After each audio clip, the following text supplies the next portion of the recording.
The study of archaeology has been long hindered by a series of consequential misunderstandings. The promoted narrative about ancient cultures and their creations are not as accurate as academia wants you to believe. The details regarding when these structures were made, who made them, how they were built, and for what purpose have been largely misinterpreted. And the reason for this is because the truth is contrary to the promoted narrative of history. In order to understand the real origins of these ancient structures, we must study them from the ground up, both figuratively and literally. It is crucial to fully analyze the material that these structures were made from, and if the material that they're made from has been misidentified, which is the case for an astonishing amount of ancient structures, then that fundamentally changes our interpretation of their origins. To understand the compositions of these ancient structures, it's necessary to examine the types of rocks that exist on Earth currently. Earth's geology varies greatly in appearance and composition.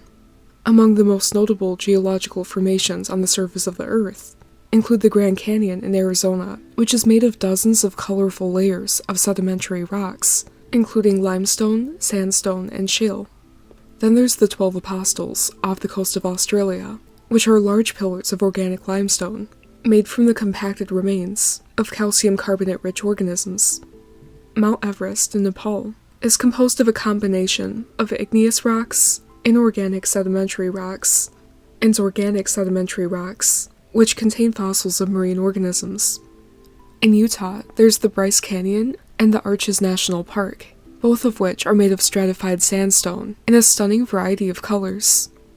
The Rainbow Basin in California is made of an interesting variety of rocks, including the igneous rock quartz monzonite, as well as volcaniclastic sediments and volcanic ash. And there are countless other intricate geological formations across the world, which have been formed from a variety of complex processes. Sedimentary rocks are commonly formed from the deposition and compaction of layers of sand, silt, and in the case of organic sedimentary rocks, the remains of plants and animals. Igneous rocks are formed from tectonic activity, which causes minerals to melt, and upon cooling, they become igneous rocks. Sometimes igneous rocks form inside of the Earth, and other times they form on the Earth's surface. Metamorphic rocks are created from minerals and rocks that have been reformed by heat and pressure. The ways in which both smaller rocks and larger geological structures are formed gives them their distinctive features. The vast majority of rocks are stratified, foliated, and contain other erratic characteristics such as clasts, fossils, and dropstones. An unnoticed oddity is that ancient stone structures are not made of any of the previously mentioned types of stone, despite the abundance of clastic and stratified rocks across the Earth, as well as the visual appeal of these more intricate types of rocks, and their suitability for stonemasonry. In this video, we're going to be exploring the different types of materials that have been used for construction throughout history, and the significance of each of them as they apply to the timeline of megalithic construction and major events throughout Earth's history. In the earliest ancient structures, only inorganic rocks had been used as a building material. Inorganic rock is different from organic rock because the inorganic rock is simply composed of lithified minerals and does not contain the remains of once living organisms. Examination of these structures reveals that they are all made of inorganic rock, primarily inorganic limestone and unstratified sandstone. No organic materials, such as fossils or corals, are found within the original rocks that were used to build the structures, and this is notable given the rarity of inorganic limestone compared to organic limestone as geological features that currently exist.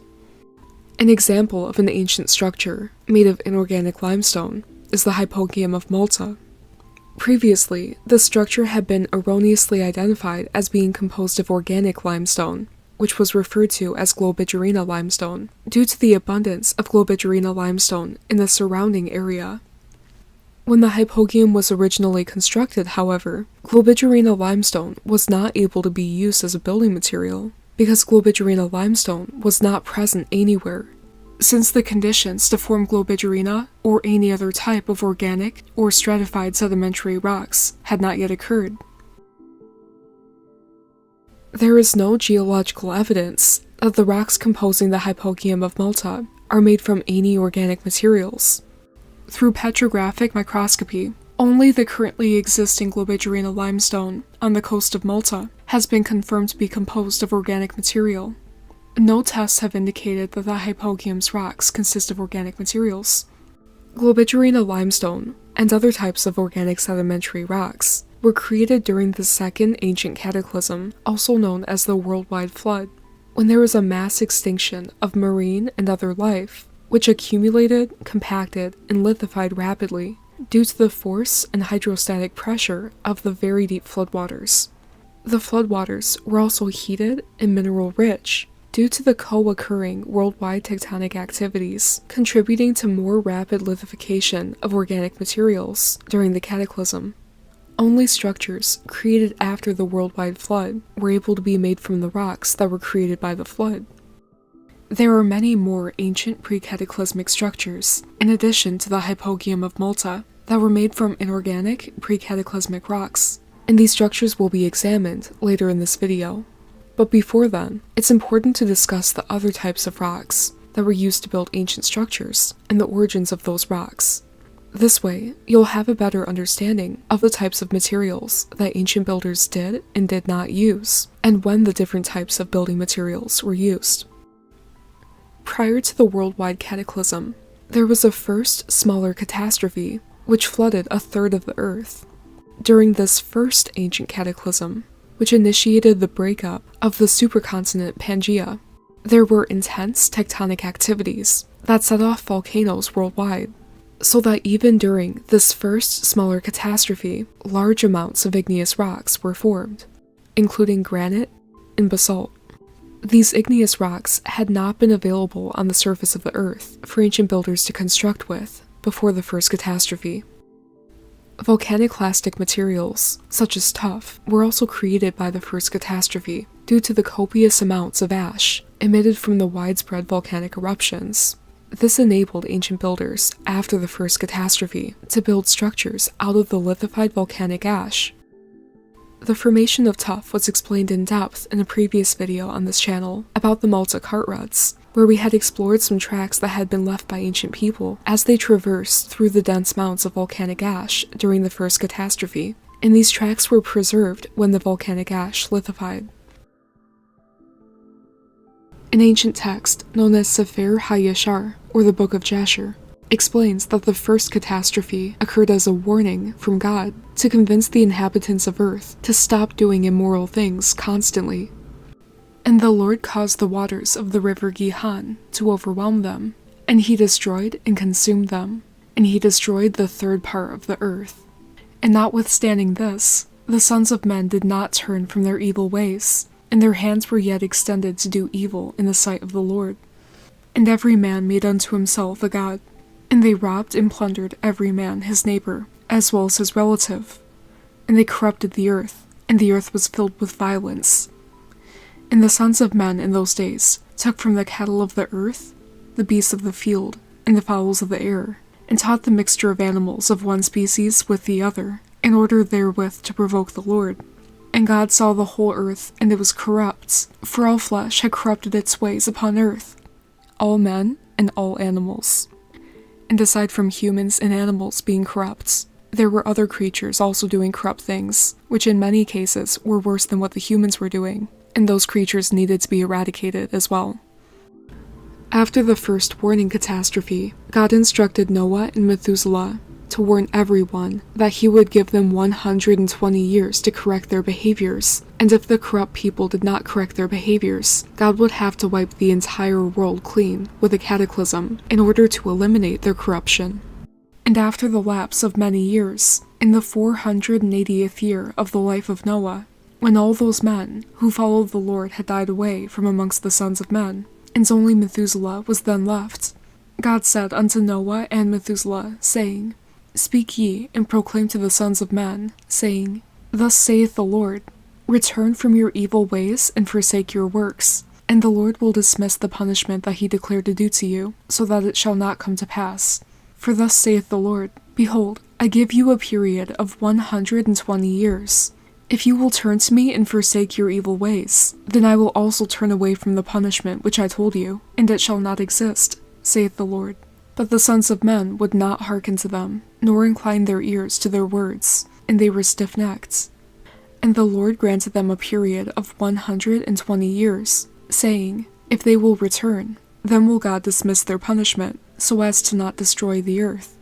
Instead of taking Noah and Methuselah's advice to correct their behaviors, so that God would not have to reset the world, the corrupt individuals on earth instead began to prepare for the worldwide catastrophe by creating shelters in the hopes of preserving themselves and their wicked culture so that they could continue on with their corruption. The tectonic activity during the first warning catastrophe lasted for an extended period of time, and as the tectonic activity continued, leading up to the worldwide flood, the intrusive igneous rocks formed beneath the Earth's surface were pushed to the surface of the Earth, eventually becoming available for ancient builders to construct their shelters with. And there was enough time to do so, because there was a gap of 120 years between the first warning catastrophe and the second catastrophe, known as the worldwide flood. The geology of numerous geological features across the world can be used to demonstrate the order in which the various types of rocks were formed. One example is the geology of Mount Everest. The center of the mountain range is composed of inorganic limestone, which does not contain any fossils. The top portion of the mountain range, on the other hand, is composed of organic limestone, which contains many fossils, notably marine fossils.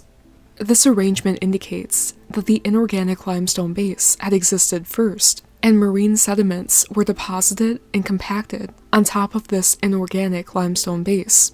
Beneath the inorganic limestone, there's a foundation of granite.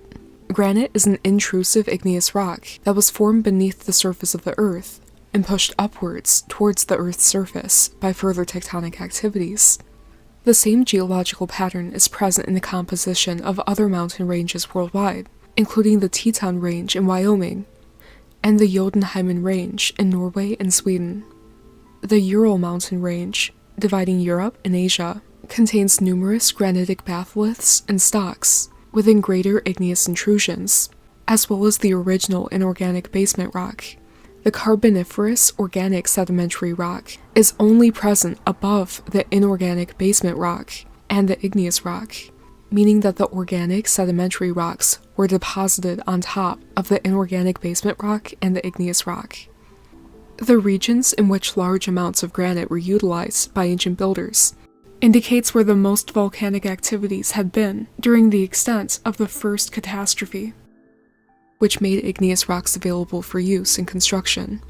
Ancient structures made of granite include the Barabar caves in India, the granite outcropping containing the unfinished obelisk in Egypt, and the Veduvan Koil and Hampi temples in India. There are also many ancient structures made of the extrusive igneous rock basalt, including the low-profile rock-cut church in Ethiopia, the Kailasa temple, and the Ellora and Ajanta cave structures in India. During the first cataclysm, some rocks were manipulated by heat and pressure. Granitic gneiss is an example of a metamorphic rock that was used in some ancient constructions between the first and second catastrophes. Granitic gneiss is granite that has been heated and warped, causing the crystal grains in the rock to become distorted. Granitic gneiss contains stripes of differently colored minerals, and these stripes are called gneissic banding. Although gneissic banding looks similar to stratified sandstone, the process that creates gneissic banding is caused by intense pressure and heat, which causes the crystals in the rock to align into bands. It's crucial to understand the processes which create each type of rock, and to be able to correctly identify these materials. The misidentification of rocks gives us an entirely incorrect understanding of the material's history, the types of processes that contributed to the formation of the material, as well as the environment in which it was formed. In terms of archaeology, whether these rocks are correctly identified is foundational to either our understanding or misunderstanding of how and when these structures were built. A team of geologists went to Saxsayhuaman in Peru to analyze the composition of the rocks used to build the structure. At the location that was believed to be the quarry for Saxsayhuaman, the geologists took thin sections of the rocks, and the rocks from the assumed quarry site were found to be full of small fossils, indicating that the rocks were organic, having been made from the remains of organisms. When the geologists took thin sections of the Saxsayhuaman rocks, however, they found that the rocks composing Saxsayhuaman were uniform in composition and appearance, and they lacked any organic matter, revealing that the Saxsayhuaman rocks are inorganic and non-clastic. The mineral composition of the Saxsayhuaman wall rocks is the same as inorganic limestone, and they are not igneous rocks, though there is evidence of contact metamorphism on some sections of the Saxsayhuaman walls, indicating that they had been subject to high heat at some point in the past, but they have not been fully metamorphosed. The geologists confirmed that the rocks composing Saxsayhuaman are inorganic limestone. There is no evidence to indicate that the site containing organic limestone rocks was where the ancient builders had acquired the stones to build Saxsayhuaman, and this was only an assumption before the rocks were analyzed. In fact, these organic rocks were not even created until after Saxsayhuaman was built, because Saxsayhuaman was built before the worldwide flood, which created the other organic rocks, which are not a part of the Saxsayhuaman structure. A large boulder near the Saxsayhuaman wall, which is partially buried and was clearly carved and used by the ancient builders, was also examined by geologists, and they found that this rock was also uniform in composition and lacked any organic materials, meaning that this rock too, which appears to have been carved by the same group that built Saxsayhuaman, is also entirely inorganic in composition. Compare this scenario with the hypogeum of Malta, which was discussed earlier in the video. It was assumed that the ancient builders had used Globigerina limestone quarried from the coast of Malta, simply because Globigerina limestone is found in abundance in Malta now, mainly on the coast. But much like the stones that were found at the assumed quarry site for Saxsayhuaman, the Globigerina limestone found on the coast of Malta does not have the same characteristics as the rocks used to build the hypogeum. Unfortunately, once rocks have been labeled, it's generally accepted without further questioning. This makes it so that rocks can be misidentified by geologists, and unless there is an important reason to question their identification, they will continue to be referred to as the incorrect type of rock. This is especially true in regard to certain types of rocks that look very similar to one another, but have different compositions and methods of formation. For example, quartz monzonite is commonly mistaken for granite because these two types of rock are so similar in appearance. Another type of rock, known as arkose, which is a type of sandstone, has an appearance and mineral composition similar to the igneous rock granite. Both arkose and granite are composed primarily of quartz and feldspar, with small amounts of mica. Arkose even comes in the same colors as granite, with the most common varieties of arkose being the same shades of pink and gray as the most common types of granite. The crystal size and texture of these two types of rocks are the primary indication of their identity, with granite having larger crystals that are tightly fit together, while arkose has smaller and less dense crystals. Keeping the properties of these rocks and the ways that they're formed in mind, as well as the fact that rocks are often misidentified, and the fact that many ancient structures, such as Saxsayhuaman and the hypogeum, were falsely assumed to have been made from rocks that are currently in the area, which do not have the same characteristics as those structures. We can now observe the materials that were used to build other ancient structures, and observe that they too may have been misidentified. One example are the stones that were used to build the polygonal wall on Hatun Rumiak Street in Cusco, Peru. The ancient polygonal walls, consisting of the well-known 12-angled stone, has been identified as green diorite. Several factors indicate that rather than being green diorite, these rocks are actually another type of stone called glauconite. The color of the ancient walls in Cusco are a solid pale green, not the dark speckled green that green diorite is. The grain size of the polygonal stones are smaller than that of green diorite, but is consistent with the grain size of glauconite. The luster of the polygonal walls is also very dull. Green diorite has a semi-glossy luster due to the presence of crystalline grains in green diorite, whereas glauconite has a dull luster, matching the luster of the Cusco walls. These polygonal walls appear to be composed of glauconite and not green diorite, as they had previously been labeled. The point of mentioning this is that we have to be alert to potential discrepancies in the identification of these rocks. And because the materials that many of these ancient structures are made from have been misidentified, then this limits our ability to understand how these structures were built, and even when they were made. As explained earlier, the second cataclysm, which is known historically by many cultures as the worldwide flood, created the organic sedimentary rocks, such as chalk, coal, diatomite, and some forms of dolomites and organic limestones.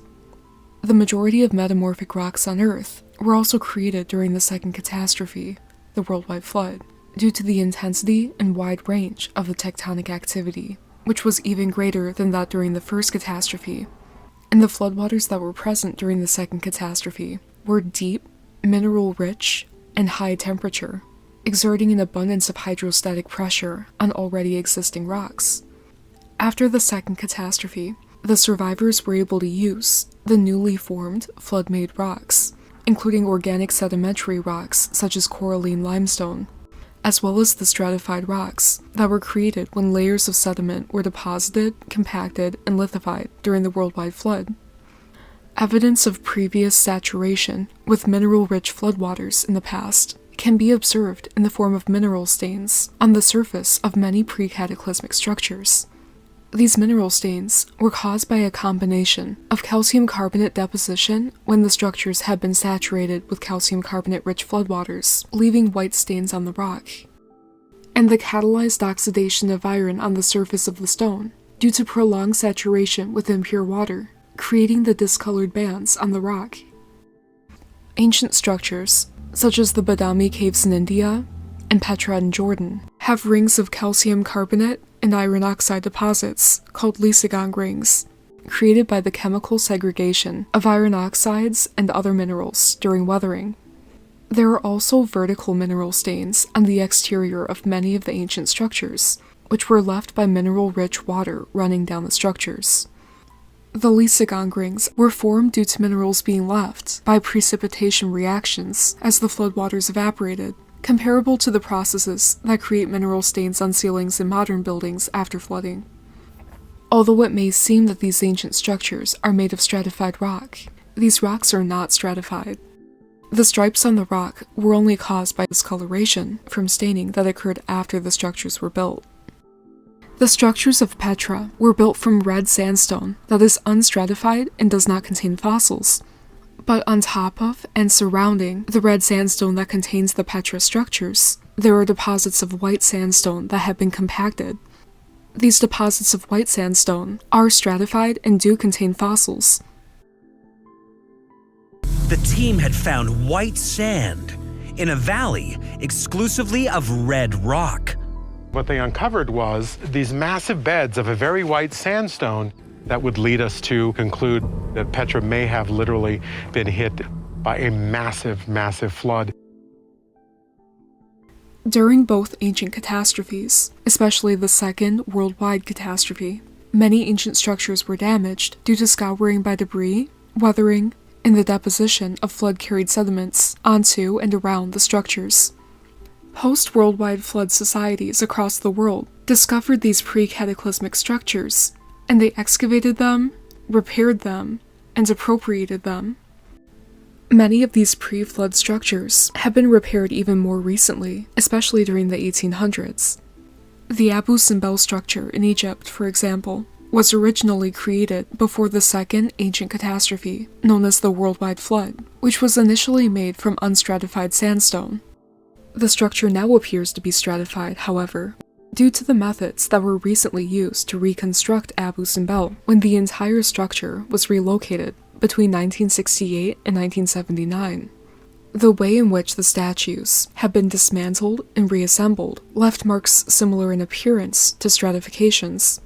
However, these markings are simply due to the stone being cut horizontally and the gaps being filled in with mortar upon reconstruction. The other types of discoloration on the Abu Simbel structure are a result of mineral staining, comparable to the mineral staining visible on other ancient structures, such as Petra. Although Abu Simbel appears to be a pre-cataclysmic structure containing stratifications, it actually has been altered from its original appearance, and even altered from its original composition, with mortar now filling the recently carved spaces that were not originally present. Another example of pre-cataclysmic structures that have been heavily modified during recent reconstruction are the Tarshin temples in Malta. Smaller rectangular blocks of stone can be seen added to sections of the temple that had once been decimated by the second catastrophe, as opposed to the original megaliths used by pre-cataclysmic builders, which fit together snugly and are well carved. The reconstructed sections are easy to identify because the stones used are either poorly carved or completely uncarved, and some of the stones fit together so poorly that mortar had to be used to hold them together. Regular repairs are still necessary to prevent the reconstructed sections from falling apart, while the original parts of the structure do not require the same maintenance. Pre-cataclysmic structures did not need mortar at all. The same type of post-catastrophe repairs can be seen in many other ancient structures across the world. The Mundeshwari temple in India, for example, was initially made from solid granite stone, which indicates that it was constructed after the first catastrophe. The top portion of the structure was heavily damaged during the second catastrophe, leading to repairs after the worldwide flood.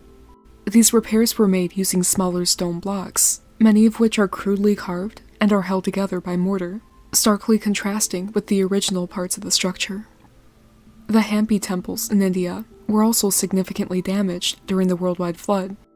Repair attempts to the Hampi temples have gathered the scattered remnants of the structures, haphazardly restacking the stones. Unlike the pre-flood builders, modern rebuilders have difficulty working with megaliths. Smaller stones were therefore used when repairing the damaged structures whenever possible, in conjunction with poorly restacking the original megaliths. This trend can be seen in almost every repaired pre-flood structure, although it can be difficult to identify when some structures have been heavily modified and rebuilt.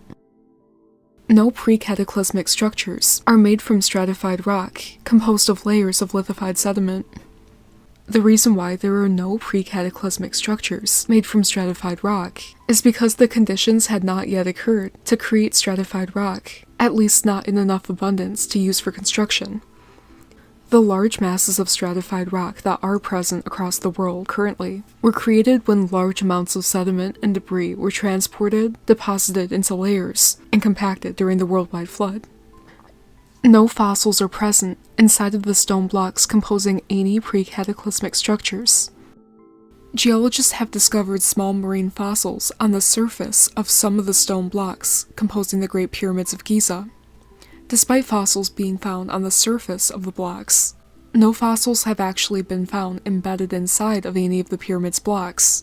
They are only attached to the surface, meaning that the organism, which appears to be a marine creature called an echinoid, was deposited onto the stone block after it was carved. This implies that seawater with echinoids in it had passed over the Great Pyramids after they were built, and the echinoid was fossilized without burial due to the immense hydrostatic pressure which was exerted by the extremely deep and mineral-rich floodwaters. The only fossils in the area that have been discovered embedded inside of rocks were found in the neighboring regions surrounding the Great Pyramids, but these rocks were never used to build the pyramids themselves. The fossils in the rocks found near the Great Pyramids are clearly embedded inside of the rocks, which indicates that these fossils were intermixed with sediment during the flood, and the conglomerate became cemented and lithified during the process, and turning the marine organisms intermixed with the sediment into fossils.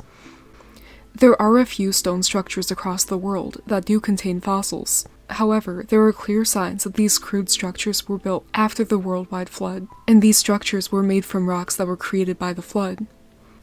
The Long Barrow in England is one example. A stone on the left side of the entrance contains a fossilized Areatites ammonite. This creature became encased in sediment and was compacted and lithified during the worldwide flood. Upon lithification, this fossil-bearing rock was carried by the floodwaters and deposited among softer, less compacted sediment, which remained dirt. Post-flood people created a burrow in the dirt using the rock already present in the soil as a support for the structure, leaving the large stone where it was, because they didn't have access to the stone-lifting technology required to move it, as most of the stone-lifting technology was destroyed during the worldwide flood. The post-flood builders had stacked smaller stones alongside and between the large rocks as additional supports for the structure. The structure was simply built around the large rocks that were created and deposited by the flood. No aspect of the long barrow in England indicates that the structure was created before the worldwide flood. It is rather rare to find geological formations that are flawless or non-clastic in geological terms. Even small rocks generally have veins, specks, clasts, stratifications, foliation, or other types of visual flaws. Modern structures made of natural stone contain these types of visual flaws, whereas pre-flood structures not made of igneous rock do not contain these characteristics. An example of a modern structure made from large stones is the Coral Castle in Florida. The megaliths composing this structure are made of organic oolitic limestone, which is made from coral and shells. Although this type of rock is clearly suitable as a building material, no pre-flood structures were ever made from this type of rock. Originally, before the worldwide flood, and before the smaller catastrophe that preceded it, there were only inorganic rocks, and they were uniform in appearance. They did not contain fossils, stratifications, or any other type of class or defects. This is because the original rocks on Earth were not created by the accumulation of sediment, nor were they created by volcanic activity. They were created by God, which is why they were perfect. These original rocks include the non-stratified and non-clastic inorganic limestone and sandstone that pre-flood structures were built with. During the first cataclysm on Earth, which was the smaller of the two ancient catastrophes, the first igneous and metamorphic rocks on Earth were made available by the tectonic activities. After the first cataclysm, the ancient builders took advantage of the newly available igneous and metamorphic rocks and used them to create structures. Eventually, the second, larger catastrophe occurred, which involved worldwide tectonic activity and flooding. This devastating and widespread destruction created stratified and organic sedimentary rocks, as the extensive and immense flooding wiped out the majority of life on Earth and compacted the sediment and organic matter into the organic limestone that can be found across the world in large quantities now. The worldwide flood also created the vast majority of metamorphic rocks on Earth due to rocks and minerals being subject to high heat, high hydrostatic pressure, and hot, mineral-rich waters. These are the causes of metamorphism, and are also the catalysts of fossilization, and are the exact conditions created by the worldwide flood. Thank you to those who have supported Shattered History through Patreon and through YouTube's Super Thanks. Mama Lou, Boris Castillo, Chris Malloy, Chenko, Jonathan Katz, Paul Freeman, and Bugaton, Matthew Tyler, Jacob Jirasek, ALV, Top Secret, Nathaniel Lee, Liam Flatley, Ablobonic, Joseph Thompson, and Lumen AR.